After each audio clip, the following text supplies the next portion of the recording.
الحمد للہ رب العالمین والعاقبۃ للمتقین والصلاة والسلام علی سید الانبیاء والمرسلین وعلی آلہ واصحابہ اجمعین اما بعد اعوذ باللہ من الشیطان الرجیم بسم اللہ الرحمن الرحیم ذالک الکتاب لا ریب فیہ صدق اللہ العظیم وصدق رسولہ النبی الکریم ان اللہ وملائکتہ یصلون علی النبی یا ایہا الذین آمنوا صلوا علیہ وسلموا تسلیما الصلاۃ والسلام علیک یا سیدی یا رسول اللہ وعلی آلک واصحابک یا سیدی یا حبیب اللہ اللہم صلی علی سیدنا و مولانا محمد معدن الجود والکرم وآلہ وصحبہ وبارک وسلم۔ تمام تعریفیں حمد و ثنا اللہ تعالیٰ جل مجدہ الکریم کے لیے، اور ہر قسم کے درود و سلام نبی رحمت صلی اللہ تعالیٰ علیہ وسلم کی ذات والا صفات کے لیے حمد و صلات کے بعد،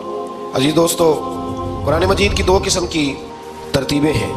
ایک قرآن مجید کی ترتیب وہ ہے کہ جس ترتیب سے قرآن مجید نازل ہوا، اور ایک وہ ترتیب ہے جس ترتیب سے نبی کریم علیہ السلام نے، حضور کے صحابہ نے حضور کی تعلیمات کی روشنی میں قرآن پاک کو جمع فرمایا۔ ایک ترتیب نزولی کہلاتی ہے، ایک ترتیب توقیفی کہلاتی ہے، جس ترتیب سے اسے جمع کیا گیا۔ نزول کے اعتبار سے قرآن مجید کی سب سے پہلی سورہ مبارکہ سورہ اقرا ہے، اس کی ابتدائی آیات نازل ہوئیں، اور ترتیب کے لحاظ سے جو مصحف کے اندر قرآن پاک میں ترتیب ہے، اس لحاظ سے قرآن مجید کی پہلی سورہ کا نام سورہ فاتحہ ہے۔ اور نبی کریم علیہ السلام نے فرمایا یہ سورہ فاتحہ اتنی شاندار ہے کہ ایسے کلمات کسی اور امت کو نہیں ملے جیسے اللہ نے سورہ فاتحہ میں ہمیں عطا فرمائے ہیں۔ قرآن پاک میں دو قسم کی صورتیں، ایک تو یہ میں نے عرض کر دی اس کی ترتیب، اسی طرح دو قسم کی صورتیں، کچھ مکی صورتیں ہیں اور کچھ مدنی صورتیں ہیں۔ ہمارے طالب علم اکثر اسکولوں اور کالجوں میں یہ سمجھتے ہیں کہ جو مکے میں نازل ہوئی وہ مکی ہیں، جو مدینے میں نازل ہوئی وہ مدنی ہیں، حالانکہ ایسا نہیں ہے۔ جو ہجرت سے پہلے نازل ہوئی وہ مکی ہیں، اور جو ہجرت کے بعد نازل ہوئی وہ مدنی ہے۔ وہ آیت اگر بدر میں بھی نازل ہو نا، کچھ قرآن مجید کی آیات مختلف مقامات پر بھی نازل ہوئی ہیں، مختلف مقامات پر۔ حضور بدر میں تھے تو وہاں بھی قرآن مجید نازل ہوا، نبی کریم علیہ السلام احد میں تھے تو وہاں بھی قرآن پاک نازل ہوا۔ تو ترتیب یہ کی جائے گی کہ جو صورتیں ہجرت سے پہلے نازل ہوئیں وہ مکی ہیں، اور جو ہجرت کے بعد نازل ہوئیں وہ مدنی ہیں۔ سورہ فاتحہ کا آغاز اور قرآن مجید کی ہر سورت کا آغاز سوائے سورہ توبہ کے بسم اللہ شریف سے ہوتا ہے، اور نبی کریم علیہ السلام نے اتنا زور دیا کہ حضور فرمانے لگے دروازہ بند کرنے سے پہلے بھی بسم اللہ شریف پڑھا کرو، اور برتن ڈھانپنے سے پہلے بھی بسم اللہ شریف پڑھا کرو۔ نبی پاک علیہ السلام نے ہر جائز اور مستحسن کام سے قبل بسم اللہ شریف پڑھنے کا حکم دیا۔ بسم اللہ کے مفاہیم کیا ہیں؟ فرمایا بسم اللہ الرحمن الرحیم، اللہ کے نام سے شروع جو بڑا ہی مہربان نہایت رحم کرنے والا ہے۔ باقی ترجمہ کرنے والوں نے کہا کہ شروع اللہ کے نام سے، تو اعلیٰ حضرت فرمانے لگے کہ پھر تو شروع سے ہو گیا، پھر تو شروع سے ہو گیا، تو حضور پھر کیا ترجمہ کریں؟ فرمانے لگے یہ ترجمہ نہ کرو کہ شروع اللہ کے نام سے، بلکہ ترجمہ یہ کرو کہ اللہ کے نام سے شروع۔ یہ دیکھیں نا، سوچ ہے نا بزرگوں کی، اللہ کے نام سے، تاکہ واقعی اللہ کے نام سے شروع ہو۔ پھر ارشاد فرمایا الحمدللہ رب العالمین، تمام تعریف اللہ کے لیے جو تمام جہانوں کو پالنے والا ہے۔ جب انسان کو تھوڑا سا ترجمہ آتا ہو نا، اس کی تھوڑی توجہ ہو، اسے نماز پڑھنے کا بھی بڑا ہی مزہ آتا ہے۔ نبی کریم علیہ السلام فرماتے ہیں، رب فرماتا ہے یہ سورہ فاتحہ میرے اور میرے بندے کے درمیان آدھی ہے، آدھی میری ہے آدھی میرے بندے کی ہے۔ جب وہ کہتا ہے نا مالک یوم الدین، تو یہاں تک وہ میری تعریف کرتا ہے، ایاک نعبد و ایاک نستعین تک پہنچتا ہے تو اب میرا اور اس کا آدھا کام شروع ہو جاتا ہے۔ پھر آگے میرا بندہ جب مجھ سے دعا مانگتا ہے تو یہ اس کے الفاظ ہیں جو میں اپنے فضل سے قبول فرمایا کرتا ہوں۔ تو ارشاد فرمایا تمام تعریف اللہ کے لیے جو تمام جہانوں کا پالنے والا ہے، الرحمن الرحیم، بڑا ہی مہربان ہے نہایت۔ یہ رحمان مبالغے کا صیغہ ہے، یعنی اتنا رحم کرنے والا کہ جتنا کوئی اور رحم نہ کر سکے، اس لیے اللہ ہی رحمان ہو سکتا ہے، بندہ کوئی رحمان نہیں ہو سکتا۔ بندے کو رحیم کہا جا سکتا ہے، نبی پاک رحیم ہے لیکن رحمان نہیں ہے، اس لیے کسی بھی انسان کا نام رحمان نہیں ہو سکتا۔ کسی دکان پر بعض اوقات لوگ نام رکھ لیتے ہیں رحمان بک ڈپو، تو یہ درست نہیں ہے، بندے کا نام رحمان نہیں ہو سکتا، عبد الرحمان، اس لیے کہ یہ لفظ رحمان خدا کے علاوہ کسی اور کے لیے بولنا درست نہیں ہے۔ پھر ارشاد فرمایا مالک یوم الدین، اللہ مالک ہے قیامت کے دن کا۔ تو یا اللہ آج کے دن کا مالک بھی تو ہی ہے، آج جو یکم رمضان مبارک ہے تو اس دن کا مالک بھی اللہ ہی ہے۔ تو یہ جو خاص کر کہا مالک یوم الدین، اس کا معنی یہ ہے کہ یہاں کچھ لوگ عارضی طور بھی تو بعض چیزوں کے مالک ہیں نا، یہ زمین میری ہے، یہ گھڑی میری ہے، یہ گھر میرا ہے، یہ بچے میرے ہیں، عارضی طور پر بھی تو لوگ مالک ہیں، لیکن قیامت کے دن عارضی طور پر بھی کوئی مالک نہیں ہوگا۔ قیامت میں ساری بادشاہی فقط میرے اللہ کی ہوگی۔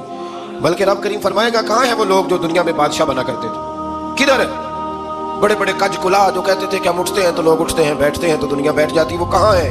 جب کوئی نہیں بولے گا تو رب فرمائے گا للہ الواحد القہار، آج ایک رب واحد اور قہار کی حکمرانی ہے۔ پھر ارشاد فرمایا ایاک نعبد و ایاک نستعین، بے شک ہم تیری ہی عبادت کرتے ہیں اور تجھی سے مدد چاہتے ہیں۔ عبادت بھی اللہ کی ہے اور مدد بھی، یہ جو بندوں کے ذریعے بعض اوقات مدد ہوتی ہے تو یہ مدد بھی اللہ کی ہے، یہ مدد بھی اللہ کی ہے۔ یہ کسی بندے نے مائک بنایا ہے جس کی مدد سے آپ تک آواز جا رہی ہے، تو اس کو عقل کس نے دی تھی بنانے کی؟ تو پھر مدد کس کی ہوئی؟ اللہ کی۔ تو دنیا میں کوئی بھی جو مدد کرتا ہے وہ اللہ کے ولی کریں، نبی کرے، پیغمبر کریں، تو وہ مدد کس کی ہے؟ اللہ کی، اس لیے کہ وہ ذاتی طور پر کچھ بھی نہیں کر سکتے، اگر اللہ انہیں توفیق نہ دے وہ کسی کی مدد نہیں کر سکتے۔ تو ایاک نعبد و ایاک نستعین، ہم تیری ہی عبادت کرتے ہیں، تجھ سے مدد چاہتے ہیں۔ اہدنا الصراط المستقیم، اے اللہ ہمیں سیدھا راستہ دکھا۔ کون سا راستہ سیدھا ہے؟ کون سا راستہ سیدھا ہے؟ تو اللہ نے خود ہی فرمایا ایسے ہی نہ بھٹک جانا، راستہ سیدھا وہ ہے صراط الذین انعمت علیہم، ان لوگوں کا راستہ سیدھا ہے جن پر اللہ نے انعام فرمایا ہے۔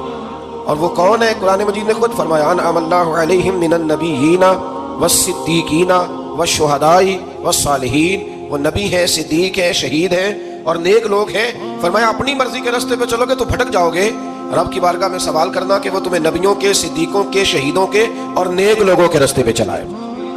غیر المغضوب علیہم ولا الضالین، نہ ان لوگوں کے راستے پہ چلا جن پر تیرا غضب ہوا، اور نہ ان کے راستے پہ چلا جن پر تو ناراض ہوا، جنہیں تو نے گمراہ کیا، ان لوگوں کے راستے پہ نہ چلا، بلکہ ان لوگوں کے راستے پہ چلا جن پر تیرا انعام ہوا۔ یہ جو لوگ ہیں نا مغضوب علیہم ولا الضالین، ایک گروہ یہودیوں کا ہے اور ایک عیسائیوں کا ہے۔ کہا جا رہا ہے یا اللہ نہ یہودیوں کے راستے پہ چلا اور نہ عیسائیوں کے راستے پہ چلا، ہمیں تو ابو بکر صدیق کے راستے پہ چلا، ہمیں تو عمر فاروق کے راستے پہ چلا، عثمان غنی، مولا علی اور جناب ابو ہریرہ کے راستے پہ چلا۔ اب یہ سورہ فاتحہ کا تو میں نے مکمل ترجمہ عرض کیا۔ سورہ بقرہ یہ قرآن مجید کی سب سے بڑی سورہ ہے۔ ایک حدیث اس کی فضیلت پہ سن لیں، نبی کریم علیہ السلام نے فرمایا جس گھر میں سورۃ بقرہ پڑھی جائے نا، فرمایا جن کیا وہاں سے تو شیطان بھی بھاگ جاتا ہے۔ سورہ بقرہ گھروں میں پڑھیں، یہ سب سے بڑا تعویذ ہے اگر گھر میں جنات ہوں، کوئی آسیب ہو، اور یہ وہ والا تعویذ ہے جو مدینے والے رسول نے عطا فرمایا ہے۔ یہ سب سے بڑی سورہ ہے۔ مفسرین فرماتے ہیں اگر کوئی استدلال کی قوت رکھتا ہو تو ایک 100 چیز کا اللہ نے حکم دیا ہے، بلکہ امام اعظم فرماتے ہیں 100 تھوڑی ہے، میری نظر سے پڑھو تو 1000 چیزوں کا حکم دیا ہے، 1000 سے منع کیا ہے، اور 1000 قسم کی نصیحتیں اللہ کریم نے سورہ بقرہ کے اندر فرمائی۔ اس سورہ مبارکہ کا جو پہلا رکوع ہے نا، اس میں جو سب سے پہلی آیت ہے وہ ہے الف لام میم، ان کو کہتے ہیں حروف مقطعات۔ پہلا لفظ ہی جب کوئی قرآن مجید کا پڑھتا ہے نا، بہت بڑا عالم، فاضل، بہت بڑا محدث، تو اسے یہ کہنا پڑتا ہے کہ میں نہیں جانتا، اللہ جانتا ہے یا اللہ کا رسول جانتا ہے۔ الف لام میم کا معنی ہم نہیں جانتے، اللہ جانے یا اللہ کا رسول جانے، یا جس کو وہ دونوں بتا دیں وہ جانتا ہے، ورنہ یہ اللہ اور اس کے رسول کا راز ہے۔ یہ آگے ارشاد فرمایا ذالک الکتاب لا ریب فیہ، یہ وہ عظیم کتاب ہے جس میں شک کی کوئی گنجائش نہیں ہے۔ ھدی للمتقین، یہ ہدایت ہے پرہیزگاروں کے لیے۔ سوال یہ ہوتا تھا کہ یا اللہ جو متقی پرہیزگار ہیں وہ تو پہلے ہی ہدایت پہ ہیں، تو قرآن بھی اگر انہیں ہدایت دے گا تو پھر جو گناہگار ہیں ان کی ہدایت کہاں ہے؟ تو اس آیہ مقدسہ کا معنی مفسرین نے یہ بیان فرمایا ہے کہ مطلب اس کا یہ ہے کہ قرآن ہدایت دیتا سب کو ہے، لیکن اس سے ہدایت حاصل متقی لوگ کرتے ہیں۔ بارش برستی ہے نا سب جگہوں پہ، لیکن اگر کسی نے فرش کرایا ہو، ٹائلیں لگوائی ہو، تو وہاں پھل پھول اگ سکتے ہیں، سبزہ اگ سکتا ہے، اس کے لیے زمین کا زرخیز ہونا شرط ہے۔ قرآن مجید سب کو ہدایت دیتا ہے، لیکن قرآن مجید سے ہدایت لیتے وہ ہیں جنہیں اللہ نے تقوی والا دل عطا فرمایا، ڈرنے والا دل دیا۔ آگے جو آیات ہیں نا 5، ان میں اللہ تبارک و تعالیٰ نے متقی لوگوں کی فضیلت بیان کی ہے، نشانیاں بیان کی ہیں کہ وہ کون ہوتے ہیں۔ ان میں پہلا ارشاد فرمایا کہ متقی وہ ہوتا ہے جو غیب پہ ایمان لے آتا ہے، اس چکر میں نہیں پڑتا کہ آنکھوں سے دیکھوں گا تو مانوں گا۔ اور دوسرا فرمایا متقی وہ ہوتا ہے جو نماز قائم کرتا ہے اور اللہ کے دیے ہوئے رزق سے اللہ کے راستے میں خرچ کرتا ہے۔ اور تیسرا فرمایا متقی وہ ہوتے ہیں کہ محبوب جو قرآن ہم نے آپ پہ نازل کیا اس پر بھی ایمان لاتے ہیں، اور جو آپ سے پہلے نازل کیا گیا اس پر بھی ایمان لاتے ہیں، یعنی تورات کو، زبور کو، انجیل کو، اس کو بھی وہ مانتے ہیں۔ اور پھر اللہ کریم نے فرمایا اولئک علی ھدی من ربہم واولئک هم المفلحون، یہ جو لوگ ہیں نا غیب پر ایمان لانے والے، نماز پڑھنے والے، زکوٰۃ دینے والے، پچھلی کتابوں کو بھی ماننے والے، نبیوں کو بھی ماننے والے اور رسول پاک پر ایمان لانے والے، فرمایا یہ وہ لوگ ہیں جو اللہ کی طرف سے ہدایت پر ہیں، اور یہ وہ لوگ ہیں جو دنیا میں بھی کامیاب ہو جائیں گے اور آخرت میں بھی کامیاب ہو جائیں گے۔ پھر آگے نا اللہ تبارک و تعالیٰ نے کفار کا ذکر فرمایا ہے 3 آیات کے اندر. مومن کے بعد دوسرا درجہ کس کا ہے ذکر میں؟ کافر کا. پہلے بات ہوئی 5 آیات میں مومنوں کی، اب 3 آیات میں ذکر کیا گیا پکے کافروں کا. مومن وہ ہوتا ہے زبان سے بھی اللہ اور اس کے رسول کو مانے، ان کی لائی ہوئی چیزوں کو مانے اور دل سے بھی تسلیم کرے. اور کافر وہ ہوتا ہے کہ جو نہ زبان سے مانتا ہے اور نہ ہی دل سے تسلیم کرتا ہے. پھر اللہ تبارک و تعالیٰ نے 13 آیات کے اندر 3 آیتوں میں کافروں کا ذکر کیا اور 13 آیات کے اندر پھر منافقین کا ذکر فرمایا ہے. منافق کس کو کہتے ہیں؟ منافق اس کو کہتے ہیں جو زبان سے تو دعوے اونچے اونچے کرتا ہے ایمان کے، لیکن اس کے دل میں ایمان موجود نہیں ہوتا. آپ حیران ہوں گے، یہیں پہ بات کو ذرا غور سے سمجھیں کہ مومنوں کا ذکر 5 آیات میں اور کفار کا 3 آیات میں، پکے کفار کا. اور منافقین کے لیے اللہ نے اگلے ہی رکوع میں 13 آیات بیان فرمائی. 13. یہ خطرناک گروہ ہے منافقین کا، یہ خوفناک لوگ ہیں. یہ وہ چھپی ہوئی بیماری ہے کہ جس کو پکڑنا تھوڑا مشکل ہے. کچھ بیماریوں کو ڈاکٹر کہتے ہیں نا یہ خاموش قاتل ہے، قتل کر دیتی ہے پر پتہ نہیں لگنے دیتی. اسی طرح منافقین کا ٹولہ ہے. قرآن مجید کہتا ہے ان منافقین کے بارے میں وَمِنَ النَّاسِ مَن يَقُولُ آمَنَّا بِاللَّهِ وَبِالْيَوْمِ الْآخِرِ وَمَا هُمْ بِمُؤْمِنِينَ. اے محبوب کچھ لوگ کہتے ہیں ہم اللہ اور آخرت پر ایمان لائے، لیکن وہ ایمان لانے والے نہیں ہیں. تو جب رب کہتا ہے نہیں ہے، آج کسی کو کہہ دیا جائے نا کہ وہ بندہ جھوٹا کلمہ پڑھتا ہے، اس کی باتیں نہیں بتاتی، تو کہتے ہو آپ ایک کلمہ گو کو برا کہہ رہے ہیں. تو یہاں تو اللہ ان کے کلمے کا بھی اعلان فرما رہا ہے اور ان کے نفاق کا بھی اعلان 13 آیات میں. اور رب فرماتا ہے یخادعون اللہ والذین آمنوا وما یخدعون الا انفسهم وما یشعرون. فرمایا وہ اللہ کو دھوکہ دینا چاہتے ہیں مومنوں کو، حالانکہ نہیں دھوکہ دیتے مگر اپنی ہی جانوں کو، انہیں شعور ہی نہیں. اللہ تبارک و تعالیٰ نے 13 آیات کے اندر مکہ مکرمہ میں منافق کوئی نہیں تھا جب تک حضور نے ہجرت نہیں کی تھی. کیوں؟ اس لیے کہ وہاں جو کلمہ پڑھتا تھا اسے مار کھانی پڑتی تھی. تو کسی کو کیا مصیبت پڑی تھی جھوٹا کلمہ پڑھ کے مار کھائے. مدینے میں جب اسلامی حکومت قائم ہو گئی نا، تو کچھ لوگوں نے اسلامی حکومت سے فائدہ لینے کے لیے جھوٹے موٹے کلمے پڑھ لیے، اندر کفر رکھتے تھے، اوپر سے اظہار اسلام کرتے تھے. تو رب فرماتا ہے کہ ان کا یہ ایمان قابل قبول نہیں ہے. تو یا اللہ پھر کس کا ایمان قابل قبول ہے؟ تو اللہ کریم نے فرمایا وَإِذَا قِيلَ لَهُمْ آمِنُوا كَمَا آمَنَ النَّاسُ. جب ان سے کہا جاتا ہے نا اس طرح ایمان لاؤ جس طرح دوسرے لوگ لائے، یعنی ابو بکر صدیق کی طرح ایمان لاؤ، عمر فاروق کی طرح ایمان لاؤ، عثمان غنی کی طرح، مولا علی کی طرح، بلال حبشی کی طرح، تو کیا جواب دیتے ہیں؟ قالوا انؤمن كما آمن السفهاء. کیا اس طرح ایمان لائے جس طرح یہ بیوقوف ایمان لائے؟ الا انهم هم السفهاء. اللہ فرماتا ہے خبردار بے شک وہی بیوقوف ہے، ولکن لا يعلمون، لیکن انہیں اس کا علم نہیں ہے. وہ کہا کرتے تھے کہ یہ تو بیوقوف ہے معاذ اللہ. ابو بکر صدیق نے سارا ہی مال دے دیا نبی پاک کو، عمر فاروق نے آدھا دے دیا، مولا علی نے سارا کچھ حضور کے نام کر دیا، عثمان جو کماتے ہیں محنت کے ساتھ وہ سارا وہاں جا کے پیش کر دیتے ہیں، تو بیوقوفی ہے. آج بھی کچھ لوگ کہتے ہیں کلمہ پڑھنا چاہیے سیدھا سیدھا. یہ کیا بات ہو گئی؟ کیا بندہ مسیتڑی ہو جائے؟ کاروبار بھی تو کرنا ہے نا، نماز روزہ بھی تو بیوقوفی ہے. اللہ جواب دیتا ہے، فرمایا الا انہم هم السفہاء. خبردار بیوقوف تو تم ہو کہ میرے محبوب کی شریعت کا، دین کا، روحانیت کا سورج چمک رہا اور تم نے فیض ہی کوئی نہیں حاصل کیا.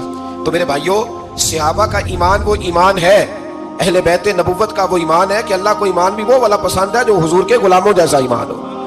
اللہ تبارک و تعالیٰ نے منافقین کا ذکر فرمایا تو پھر اللہ کریم نے فرمایا یہ تو وہ بیوقوف لوگ ہیں اس آدمی کی طرح جو آگ جب پوری جلا لیتا ہے نا، روشنی پھیل جاتی ہے تو پھر اللہ اس کا نور لے جاتا ہے. انہوں نے بھی چلاکیاں کر کے تھوڑا سا ماحول بنایا تھا تو اللہ نے ان کے سارے پردے کھول دیے. ان کے پاس کچھ باقی بچا، ان کے پردے کھول گئے. رسول کریم علیہ السلام کی بارگاہ میں نا ایک دن ان منافقین نے شرارت کر دی. منافقین نے شرارت کیا کی؟ جب حضور صلی اللہ علیہ وسلم نے فرمایا نا پوچھو جو پوچھنا ہے، تو امام راضی کہتے ہیں یہ پیچھے نمازیں پڑھتے تھے، یہ 313 تھے حضور کے پیچھے. اگر مدینے میں رہ کے منافق ہو سکتے ہیں تو باقی ملکوں میں بھی تو ہو ہی سکتے ہیں نا. حضور کے پیچھے نمازیں پڑھتے تھے تو ایک دن کہنے لگے نہیں، یہ کہتے ہیں جو مرضی پوچھو تو ہم پیچھے نمازیں پڑھتے ہیں، ہمارا انہیں پتہ نہیں. جب یہ اعتراض کیا نا حضور کے علم پر، آپ سمجھ لیں کہ حضور کے علم پر اعتراض کرنا طریقہ کس کا ہے؟ طریقہ کس کا ہے حضور کے علم مبارک پر اعتراض کرنا؟ کہنے لگے پیچھے نمازیں پڑھتے انہیں پتہ ہی نہیں. جب یہ کہا تو اللہ کے رسول نے نا، جمعے والا دن تھا، حضور نے فرمایا میرے علم پر اعتراض کرتے ہو؟ 70 بندے نام لے کر اور ولدیتیں لے کر، بلکہ بہت سارے ایسے تھے جنہیں کنفرم ہو گیا کہ ولدیت اصل میں ہے کیا، انہیں طے ہو گیا. حضور کے بے ادب کے لیے یہ طے کرنا بھی مشکل ہوتا ہے نا. طے ہو گیا کہ ولدیت ہے کیا. 70 بندے نام لے کے حضور نے مسجد نبوی سے نکال دیے. فرمایا یا فلاں بن فلاں قم فخرج فإنک منافق، او فلاں کے بیٹے فلاں کھڑا ہو جا، نکل جا تو منافق ہے. حضور نے 70 بندے نکال دیے. اب 70 بندے اکٹھے گلی میں نکلے تو رش تو پڑ جاتا ہے نا. حضرت عمر فاروق لیٹ ہو گئے، جمعے میں آ رہے تھے. ان کو جاتے ہوئے دیکھا تو عمر فاروق فرمانے لگے جمعہ ہو گیا ہے بھائی، 70 بندے نکل آئے باہر، جمعہ ہو گیا ہے. تو ایک منافق کہنے لگا تھا کہ نہیں حضور نے نکال دیا. تو عبداللہ بن ابی سلول جو ان کا سربراہ تھا نا، وہ کہنے لگا چپ کر. حضرت عمر سے کہنے لگا ہاں جی ہو گیا ہے. وہ بھی کہنے لگا تھا نہیں ہوا، ہمیں نکال دیا گیا. تو یہ سردار کو کہنے لگا ہو گیا ہو گیا. حضرت عمر کہنے لگا چلو جمعہ ہو گیا تو جا کے اندر حضور کی زیارت ہی کر لیتا ہوں، لیٹ تو ہو ہی گیا ہوں. حضرت عمر اندر چلے گئے تو پیچھے سے وہ منافقین اپنے سردار سے کہنے لگے کہ 2 منٹ میں عمر کو پتہ چل جائے گا کہ تم نے جھوٹ بولا ہے. عمر کو جا کے پتہ چل جائے. کہنے لگا بڑے پاگل ہو، میں نے تمہاری جان بچائی ہے، نبی پاک نے تو مسجد سے نکالا ہے نا. تو عمر کو پتہ چل جاتا نا ہم منافق ہیں. تو ابو بکر بھی مسجد میں تھے، علی بھی مسجد میں تھے، عثمان بھی مسجد میں تھے، بچانے والا ہی کوئی نہیں تھا. عمر نے تلوار لے کے تو دنیا سے نکال دینا تھا. تو میں نے جان بچائی ہے، آپ جائیں گے نا اندر تو حضور ٹھنڈا کر دیں گے. فرمائیں گے چلو میں نے نکال جو دیا ہے. تو یہ وہ منافقین کی جماعت ہے. دوسرے سے تیسرے رکوع میں نا اللہ تعالیٰ نے انسان کو یاد کرایا ہے کہ تو نے عبادت اپنے رب کی کرنی ہے. اور فرمایا رب تمہارا وہ ہے جس نے تمہارے لیے زمین کو فرش بنایا ہے، آسمان کو چھت بنایا ہے، اور آسمان سے پانی برسا کے تو زمین سے پھل اگائے ہیں، رزق لکم، وہ بھی تیرے کھانے کے لیے اگائے ہیں. وہ جو آسمان سے بارش برسا کے زمین سے سبز اور پھل اگائے ہیں تو وہ بھی تیرے لیے. جب سارا کچھ تیرے لیے بنایا تو بھی تو عبادت کرنا اپنے رب کی، پھر کسی کو اس کا شریک نہ ٹھہرا. ایک چیلنج بھی کیا قرآن مجید نے اس رکوع کے اندر. کہا کرتے تھے مکے کے لوگ کہ آپ قرآن مجید کی آیتیں نبی کریم علیہ السلام سے کہا کرتے تھے کہ معاذ اللہ خود بناتے ہیں، بنا کے لاتے ہیں. تو اللہ کریم نے فرمایا وَإِن كُنتُمْ فِي رَيْبٍ مِّمَّا نَزَّلْنَا عَلَىٰ عَبْدِنَا فَأْتُوا بِسُورَةٍ مِّن مِّثْلِهِ، اگر تمہیں شک ہو نا اس میں جو ہم نے بندہ خاص پہ نازل کیا ہے تو تم بھی اس جیسی ایک صورت بنا کے لاؤ. پڑھے لکھے تو تم بھی ہو نا، مکے میں تم بھی رہتے ہو، تو ایک صورت بنا کے لاؤ. قرآن مجید ہم سے چھینا گیا ہے سازش کے تحت، اس لیے کہ جس قوم کو قرآن آ جاتا ہے نا پھر کوئی کافر اس کا مقابلہ نہیں کر سکتا. دیکھیں نا اگر کافروں کے پاس جواب ہوتا قرآن پاک کا تو بدر اور احد میں نا کوئی آیت بنا کے لاتے قرآن کے مقابلے کی، تلواریں لے کے نہ آتے. ان کے پاس جواب ہی نہیں تھا. اور قیامت تک کسی کافر کے پاس قرآن مجید کا کوئی جواب، قرآن کا کوئی جواب، قسم اللہ کی جواب کوئی نہیں. قرآن کا اس کا کوئی جواب نہیں. کیا بات ہے قرآن پاک کی. وہ ایک دفعہ مسلمہ کذاب بے ایمان کہنے لگا میں نے بنا لیا قرآن پاک کا جواب. معاذ اللہ. جواب کیا بنایا؟ وہ صورت ہے نا القاریہ تو ملکاریہ، وما ادراک ملکاریہ، کھڑکھڑانے والی. کیا ہے کھڑکھڑانے والی؟ تمہیں کیا پتا کیا ہے کھڑکھڑی؟ قیامت کا ذکر ہے. کہنے لگا میں نے اس کی ایسی صورت بنا لیا. تو کیا بنایا؟ الفیل ملفیل، وما ادراک ملفیل. کہنے لگا ہاتھی. تمہیں کیا پتا کیا ہاتھی؟ تم کیا جانو کیا ہاتھی؟ تو پاس جو اس کے اپنے بیٹھے تھے نا چیلے، کہنے لگے چپ کر جا، سارے زمانے کو پتا ہاتھی کیا ہوتا ہے. تو پاگل ہے، اس کے 2 کان ہوتے ہیں، ایک سونڈ ہوتی ہے، 4 اس کے پیر ہوتے ہیں. بیوقوف آدمی قرآن کا مقابلہ کرنا ہے تو وہ چج کے ساتھ کر، پاگلوں کی طرح مقابلہ کرے گا، جوتے کھائے گا بھی، ہمیں بھی پڑھوائے گا. تو قرآن مجید کا کوئی مقابلہ کر سکا؟ تو اس آیت مبارکہ میں اللہ نے کافروں کو یہ کہا اگر مقابلہ نہیں کر سکتے تو پھر اللہ سے ڈرو ورنہ دوزخ میں ڈالے جاؤ گے، وہ جس کا ایندھن آدمی اور پتھر ہے. اور بنائی بھی کافروں کے لیے گئی ہے. اعدت للکافرین، جہنم کس کے لیے بنائی گئی ہے؟ کافروں اور منافقوں کے لیے. مسلمانوں کے لیے بنائی گئی. مسلمان مرضی سے چھلانگے لگائیں تو ان کی موج ہے، ورنہ ان کے لیے جہنم، ان کے لیے اللہ نے جنت بنائی ہے. اور یہ بات کرتے ہی رب کریم نے فرمایا اے محبوب علیہ الصلوۃ والسلام مومنوں کو خوشخبری دے دے کہ اللہ نے ان کے لیے جنت بنائی ہے، اس میں باغات ہیں، انہیں رزق دیا جائے گا کھانے کے لیے، اور اس میں انہیں پاکیزہ بیویاں دی جائیں گی، اور پھر وہ اس میں ہمیشہ رہیں گے، انہیں اس سے نکالا نہیں جائے گا. آگے جو آیات کریمہ ہے نا اس کے اندر اللہ تبارک و تعالیٰ نے فرمایا ہے کہ اللہ حیا نہیں کرتا سمجھانے کے لیے مچھر کی مثال بھی دینی پڑے. فرمایا قرآن سے کچھ لوگ ہدایت حاصل کرتے ہیں، کچھ گمراہ ہو جاتے ہیں. جب لوگ اپنی مرضی کی تشریحات چاہتے ہیں تو گمراہ ہوتے ہیں، اور جب قرآن کو رسول اللہ صلی اللہ علیہ وسلم اور امت مسلمہ کی تشریحات کی روشنی میں سمجھتے ہیں تو پھر اللہ ہدایت عطا فرماتا ہے. پھر اللہ تبارک و تعالیٰ نے آگے ارشاد فرمایا حضرت آدم کی پیدائش کا واقعہ. کچھ مفسرین نے لکھا اللہ نے مشورہ کیا تھا فرشتوں سے، وَإِذْ قَالَ رَبُّكَ لِلْمَلَائِكَةِ إِنِّي جَاعِلٌ فِي الْأَرْضِ خَلِيفَةً. لیکن کچھ مفسرین کہتے ہیں کہ اللہ کو ضرورت نہیں فرشتوں سے مشورہ کرنے کی. اللہ نے فرشتوں سے مشورہ نہیں کیا بلکہ رب نے انہیں آگاہ فرمایا تھا کہ میں لگا ہوں زمین پہ اپنا نائب بنانے، میں خلافت دینے لگا ہوں زمین پہ. اب یہ تو دینے والے کی مرضی ہے نا، اس نے کس کو دینی ہے؟ یہ تو دینے والے کی مرضی ہے نا، اس نے. تو کچھ لوگ کہتے ہیں کہ دینے والے سے زیادہ ہمیں پتہ ہے. تو فرشتوں کو بھی یہ اجتہادی خطا ہو گئی، کہنے لگے یا اللہ اسے نہ بنانا، یہ فساد کرے گا، یہ خون ریزیاں کرے گا. تو اللہ نے فرمایا جو میں جانتا ہوں وہ تم. اللہ اکبر. امام راضی فرماتے ہیں جب رمضان آتا ہے تو اللہ فرشتوں سے کہتا ہے ذرا یہ کھول کے دروازے دیکھو نا یہ زمین پہ کیا کر رہے ہیں. تم تو کہتے تھے فساد کریں گے اور یہ سارے تراویحیں پڑھ رہے ہیں. تم تو گویا کہتے تھے فساد کریں گے اور یہ تو دیکھو گویا رمضان کے روزے رکھ رہے ہیں. یہ تو میری یاد میں نکلے ہوئے. تم کچھ کہتے تھے اور دیکھو میں نے تمہیں کہا تھا نا جو میں جانتا ہوں وہ تم. اللہ نے پھر حضرت آدم علیہ السلام کو تمام زمانے کے علوم عطا کیے. علم سکھا لیا تو فرشتوں سے کہا تم بھی ان چیزوں کے نام بتاؤ تو وہ بتا سکے نہیں.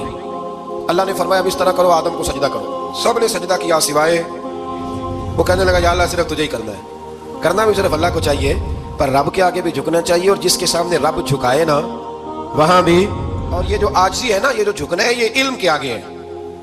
ہماری مصیبت یہ ہے کہ ہم علم کے آگے بھی گردن جھکانے کو تیار نہیں ہوتے، وہاں بھی ہم خود عالم فاضل بن جاتے ہیں. تو فرمایا کہ سب سے کہا سجدہ کرو، سب نے سجدہ کیا سوائے ابلیس کے. تو پھر ہوا کیا؟ وکان من الکافرین، وہ کافروں میں سے ہو گیا. پھر اللہ نے حضرت آدم کو اور جناب حوا کو نا مقام دے دیا جنت میں رہنے کے لیے، اور کہا سارا کچھ کھانا، درخت کے قریب نہ جانا.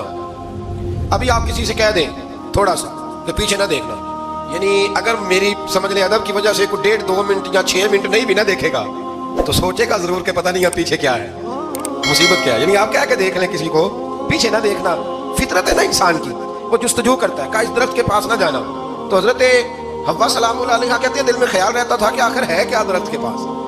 یہی انسان کا عقیدہ توحید ہے کہ جہاں سے رب منع کر دے وہاں وہ منع ہو جائے. اور یہ ان کی خطا نہیں تھی، یہ اللہ کی حکمت تھی، چونکہ رب نے تو پہلے کہہ دیا تھا بنایا ہی زمین کے لیے، تو یہ تو سارا کچھ ہونا تھا تو زمین پہ آنا تھا نا. تو حضرت حوا اور جناب آدم کے پاس شیطان آیا، اب اس کو نکال تو دیا تھا پر ابھی اس کا جنت میں آنا جانا بند نہیں ہوا تھا. یہ بھی اللہ کی حکمت تھی. تو وہ کہنے لگا تمہیں پتہ ہے بعد میں مر جاؤ گے. تو حضرت حوا کہنے لگی کیا موت بھی آئے گی؟ کہاں، اس کی تکلیف بھی بڑی ہوگی، تو پھر بچیں گے کیسے؟ تو کہنے لگے پھل کھا لو اس درخت کا. تو بچنے کے لیے پھل کھایا تھا. جس طرح لوگ آج بہت سارے کام بچنے کے لیے کرتے ہیں پر بچ سکتے، بچنے کے لیے پھل کھایا. تو اللہ نے فرمایا زمین پہ چلے جاؤ. تو حضرت آدم زمین پہ آئے، پھر کئی 100 سال روتے رہے. فتلقى آدم من ربه کلمات، تو پھر اللہ نے خود ہی جناب آدم کو کچھ کلمے سکھائے.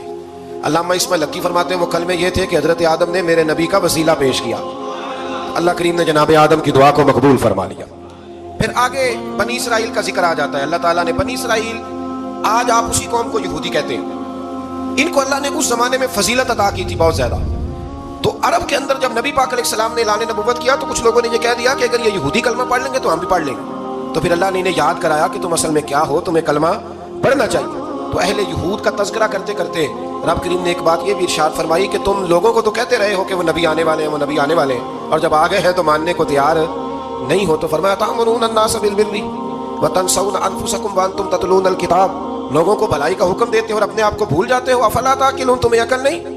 پھر اللہ نے انہیں یہ بھی یاد کرایا کہ یاد کرو وہ زمانہ کہ جب فرعون نے خواب دیکھ لیا تھا کہ کوئی بچہ اس کی سلطنت کو تباہ کرے گا، تو پھر اس نے تمہارے بچوں کو ذبح کرانا شروع کیا اور تمہاری بیٹیوں کو چھوڑتا تھا.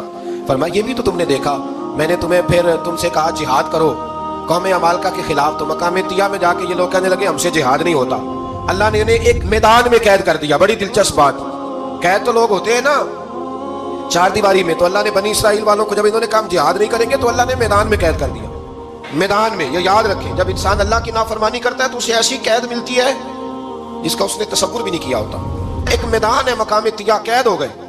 سارا دن سفر کرتے تھے، سارا دن، تو رات کو تھک کے سوتے تھے، صبح اٹھتے تھے نا جب تو وہیں ہوتے تھے جہاں کل صبح چلے تھے. تو رب جب کسی کو قیدی بناتا ہے تو اسے زنجیروں کی سلاخوں کی ضرورت ہے. دعا فرمائے اللہ تبارک و تعالیٰ غموں سے نجات عطا فرمائے.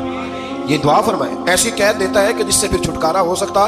تو بنی اسرائیل کا بہت زیادہ تذکرہ اس بارے میں اللہ تبارک و تعالیٰ نے پھر بیان کیا اور پھر کہا کہ انہیں جو حکم دیا جاتا تھا یہ اس کی سرتابی کرتے تھے. پھر اللہ نے ان پر ذلت نازل کر دی اور یہ ہمیشہ اس کا شکار رہے. قوم سبت کا ذکر فرمایا اللہ نے. ہفتے والے دن کچھ لوگ نافرمانی کرتے تھے. ہمارے بھی ہیلے بہانے ہیں نا آج کل کاروبار میں. تو اسی سپارے کی آیت نمبر 65 کے اندر اللہ تعالیٰ نے حضرت داؤد کی قوم کا ذکر کیا کہ اللہ نے انہیں حکم دیا تھا کہ ہفتے والے دن مچھلیاں نہیں پکڑنی. تو وہ کہتے تھے چلو ہاتھ لگا کے نہیں پکڑنی، ہاتھ لگا کے. وہ ہمارے لوگ ہیلے بہانے تلاش کر لیتے ہیں نا، وہ بڑے جناب انشورنس والا آ گیا، اب وہ بینک والا آ گیا، اب وہ فلانے صاحب آ گئے، وہ تروڑ مروڑ کے کہانیاں باتیں، اور پھر ہمیں بھی رستے مل جاتے ہیں بچنے کے. مفتی صاحب نے کہہ دیا تھا، ایک مولانا سے میں نے ان کو کہا ہفتے والے دن مچھلیاں نہیں پکڑنی، کا نہیں پکڑتے، چھوٹے چھوٹے حوض بنا لیے. تو مچھلیاں زیادہ آتی تھی اس دن، یہ بھی اللہ کی قدرت تھی. نماز کے وقت گاہک زیادہ آتے ہیں، یہ اس کی قدرت ہوتی ہے. تو وہ مچھلیاں حوض میں جمع ہو جاتی ہیں. یوں سمجھ لیں کہ جال انہوں نے لگا لیے ہوئے تھے، تو جال میں وہ پھنستی رہتی تھی، حوضوں میں آتی رہتی تھی. ہفتے کو نہیں پکڑتے تھے، اتوار کو پکڑ لیتے تھے. تو پھر اللہ نے انہیں سزا دی. فرمایا تماشے کرتے ہو اللہ کے حکم کے ساتھ. کیا سزا دی؟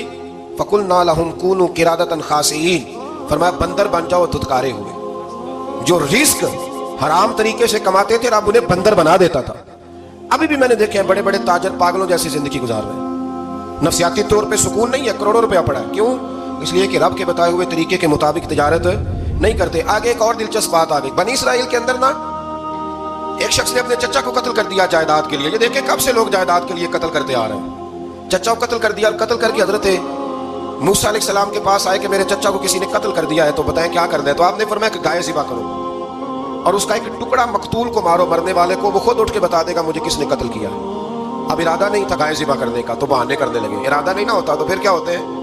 کہنے لگے گائے کس طرح کی ہو، بوڑھی ہو کہ بچی ہو، رنگ کیسا ہو، جوان ہو کہ چھوٹی ہو، حال میں ایک دفعہ چلنا سیکھ گئی ہو یا ابھی نہ سیکھی ہو. تو بتاتے گئے تو رب بھی شرطیں بیان کرتا گیا.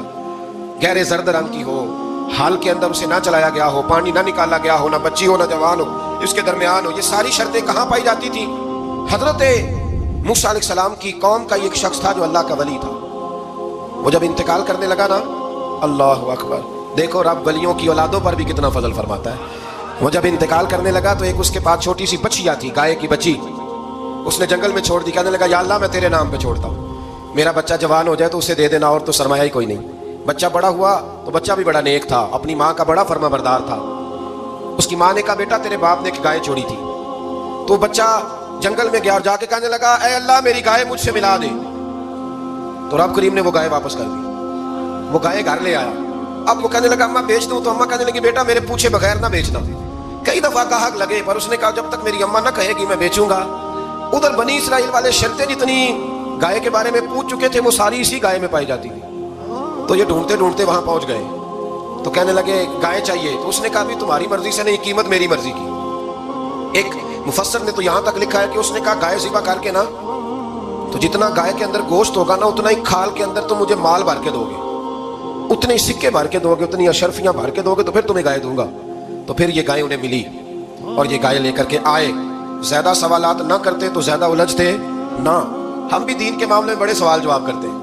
اتنا سوال کریں جتنی اس کی ضرورت ہے. ان لوگوں نے سوالات زیادہ کیے تو پھر الجھ زیادہ گئے. تو میرے بھائی اس کا ذکر بھی اللہ تبارک و تعالیٰ نے پہلے پارے کے اندر بیان فرمایا. پھر اللہ کریم نے فرمایا کہ کچھ ایسے لوگ بھی ہیں یہودیوں میں سے جن کا دعویٰ ہو گیا ہے کہ ہم اللہ کے بڑے پیارے ہیں. فرمایا یہ صرف ان کے منہ کی باتیں ہیں، یہ تو قیامت میں پتہ چلے گا نا کہ اللہ کا پیار کس کے ساتھ زیادہ ہے. اور پھر یہ بھی یہودیوں نے دعویٰ کیا ہے. اسی پارے میں اللہ فرماتے ہیں کہ ان کا دعویٰ ہے کہ ہم اللہ کے بڑے پیارے ہیں، جنت میں ہم ہی جائیں گے. تو اللہ فرماتے ہیں پھر مرنے کی دعا تو کرو، جنت میں تو مر کے جانا ہے نا. لیکن رب فرماتے ہیں یہ کبھی مرنے کی دعا نہیں کریں گے، اس لیے کہ انہیں پتہ ہے کہ ہم نے آخرت کے لیے کیا بھیجا. جی پہلا حکم آ گیا یا ایھا الذین آمنوا کہہ کے پہلی آیت قرآن پاک کی پہلے سپارے میں پہلی آیت جس میں اللہ نے کہا یا ایھا الذین آمنوا. تو پہلا حکم آمنوا کہہ کے آیت نمبر 104 میں جو اللہ نے حکم دیا ہے نا وہ نبی پاک کی تعظیم کا حکم ہے. پہلا حکم ہی اللہ نے حضور کی عزت اور ناموس کا ارشاد فرمایا. پہلا اس ترتیب کے لحاظ سے وہ ہوا یہ کہ جب نبی پاک کو بات ارشاد کرتے تو صحابہ کرام اٹھ کے عرض کرتے رائینا یا رسول اللہ، حضور سمجھ نہیں آئی ذرا رعایت کر دیں. تو یہودیوں کی عبرانی زبان کے اندر نہ ذرا کھینچ کے پڑھتے تھے رائینا، تو اس کا معنی بنتا تھا معاذ اللہ اے ہمارے چرواہے. بکریاں چرانے والے کو بھی وہ رائینا کہتے تھے. تو جب صحابہ یہ کہنے لگے تو اللہ نے منع ہی کر دیا. فرمایا میرے محبوب کے غلاموں اس لفظ کے پیچھے چھپ کے لوگ میرے نبی کی بے ادبی کر جاتے ہیں. تو جس لفظ کا کوئی ایک معنی بے ادبی والا بنتا ہو وہ لفظ بھی میرے نبی کے لیے نہ کہو. لفظ وہ والے کہو جس میں کوئی بے ادبی کا معنی نکلے نہ. یہاں لوگوں نے بڑے بڑے لفظ نہیں بول دیے پھر کہتے میرا مطلب یہ تھا، میرا مطلب وہ تھا. تو نے وہ لفظ بولا کیوں جس کا کوئی غلط مطلب بھی نکل سکتا تھا. اللہ نے فرمایا یا ایھا الذین آمنوا لا تقولوا رائینا، اے ایمان والو رائینا کہو ہی نہ. تو یا اللہ کیا کہیں؟ فرمایا وقولوا انظرنا، تم کہو یا رسول اللہ ایک نظر فرمائیے. انداز دیکھیے انظرنا ایک نظر. تو ہمارے بزرگ تو پہلے بڑے پیار والوں نے کہہ دیا یا رسول اللہ انظر حالنا. کہتے کہاں سے لاتے ہو جملے؟ میں نے کہا اللہ کی کتاب سے. یا رسول اللہ انظر حالنا یا حبیب اللہ اسمع قال. تو تم کہو انظرنا، محبوب نظر کرم کرے. واسمعوا، اور کیا ضرورت ہے دوبارہ پوچھنے کی؟ اللہ کہتا ہے پہلے ہی دھیان سے سنا کرو، پہلے ہی واسمعوا، پہلے ہی احتیاط سے سنو. وللکافرین عذاب علیم، اور کافروں کے لیے دردناک عذاب ہے. لے جی اسی بارے میں اللہ تبارک و تعالیٰ نے پھر اہل یہود کا ذکر کیا. تو یہود کہنے لگے کہ ہم حضرت ابراہیم کے ماننے والے ہیں. تو اللہ کریم نے وہ بھی ذکر کیا کہ میں نے تو ابراہیم کو آزمایا ہے. وَإِذِ ابْتَلَىٰ إِبْرَاهِيمَ رَبُّهُ بِكَلِمَاتٍ فَأَتَمَّهُنَّ، ہم نے ابراہیم کو کچھ چیزوں سے آزمایا ہے، وہ ہماری آزمائش پہ پورے اترے. قَالَ إِنِّي جَاعِلُكَ لِلنَّاسِ إِمَامًا، تو پھر ہم نے انہیں کہا کہ ہم آپ کو پوری دنیا کا امام بنائیں گے. وہ آزمائش کیا تھی؟ آگ میں جانا بھی آزمائش، بیٹے کا نہ ہونا بھی آزمائش. بیٹا ہوا تو پھر اسے وادی غیر زیزر ان میں چھوڑ کے آنا بھی آزمائش، بڑا ہوا تو پھر ذبح کرنا بھی آزمائش۔ فرمایا جہاں جہاں آزمایا ہے نا، ابراہیم ہماری آزمائش میں پورے اترے۔ فرمایا تم مفت میں حضرت ابراہیم کی اولاد بنتے ہو اور ان کا نام لیتے ہو اور ان کے ساتھ اپنا تعلق بناتے ہو، دیکھو تو صحیح وہ کتنی آزمائشوں سے گزرے۔ تو اس کا بھی اللہ نے اسی میں ذکر فرمایا۔ اور پھر وہ بات کرتے تھے حضرت یعقوب کی اور حضرت اسحاق کی، تو فرمایا وہ تو ہمارے اتنے خاص بندے تھے کہ وصال کا وقت بھی انہوں نے اپنی اولادوں کو نصیحت فرمائی تھی کہ اللہ کی توحید پہ قائم رہنا۔ اس کا ذکر بھی اللہ نے اسی پارے میں بیان فرمایا۔ اور جو حضرت ابراہیم اور جناب اسماعیل نے کعبہ تعمیر کیا تو اس کا ذکر بھی اللہ تعالیٰ نے اسی پارے میں فرمایا۔ فرمایا جب وہ کعبہ بنا رہے تھے تو کہہ رہے تھے ربنا تقبل منا، کہہ رہے تھے اے اللہ بنا ہم نے دیا ہے پر مہربانی فرما ہم سے قبول فرما لے۔ تو جو آیہ کریمہ آخر میں عرض کرنا چاہتا ہوں اس پر بھی تھوڑی توجہ فرمائیں گے تو بات بڑی نکھر کے باہر آئے گی۔ یہ 16ویں رکوع کے اندر اللہ نے پھر یہود کا اور عیسائیت کا ذکر فرمایا تو اللہ کریم نے ایک بات ارشاد فرمائی۔ یہودیوں کے ہاں جب کوئی بچہ پیدا ہوتا تھا پیلے رنگ کے ساتھ اس کو رنگتے تھے، یا کوئی خاص رنگ تھا ان کا، بچہ پیدا ہوتا تو اس پر وہ رنگ چڑھاتے ہیں کہ یہ جی ہمارے مذہب کا رنگ ہے۔ ہمارے ہاں بھی رسمیں ہیں نا اپنی اپنی، معذرت اپنی اپنی نہیں ہونی چاہیے، اللہ رسول کا حکم ہونا چاہیے۔ تو یہودیوں کے ہاں بچہ پیدا ہوتا تو ایک خاص رنگ چڑھاتے، عیسائیوں کے ہاں پیدا ہوتا تو وہ بھی ایک خاص رنگ چڑھاتے۔ تو مسلمانوں کے ہاں بچے پیدا ہوئے تو انہوں نے بھی توجہ کی کہ یہ کیا ہو رہا ہے، تو رب کریم نے فرمایا صبغۃ اللہ، رنگ اللہ کا ہی ہے۔ ومن احسن من اللہ صبغۃ، اور فرمایا اللہ کے رنگ سے زیادہ خوبصورت کس کا رنگ ہو سکتا ہے؟ اللہ کا رنگ کیا ہے؟ لا الہ الا اللہ محمد رسول اللہ صلی اللہ علیہ۔ فرمایا نیلے پیلے کالے رنگ نہ چڑھاؤ، اپنے ذہن پر توحید و رسالت کا رنگ چڑھاؤ، یہ سب سے بہترین رنگ ہے۔ اگر تمہارے ذہنوں پر رب رسول کی توحید کا رنگ چڑھ گیا تو یہ وہ والا رنگ ہے، پھر تمہیں کسی اور رنگ کی طرف جانے کی ضرورت نہیں پڑے گی۔ تو فرمایا رنگ وہ پیدا کرو جو توحید کا ہے، رسالت کا ہے، اس رنگ کی توجہ کرو۔ قرآن مجید کے اس پارے میں اللہ کریم نے مختلف باتیں بیان کر کے آخری رکوع میں یہ جو رنگ کا ذکر فرمایا نا، تو یہ لگتا ہے پورے پارے کا خلاصہ ہے کہ رب کریم نے فرمایا اصل بات یہ ہے کہ تمہاری سوچوں پہ رب رسول کی توحید و رسالت کا رنگ ہونا چاہیے۔ ہر وقت بچہ پیدا ہو کوئی دنیا سے جائے تو رنگ کس کا ہونا چاہیے؟ اللہ رسول کے دین کا۔ اللہ تعالیٰ ہمیں سمجھنے کی توفیق عطا فرمائے۔ آخر دعوانا الحمدللہ۔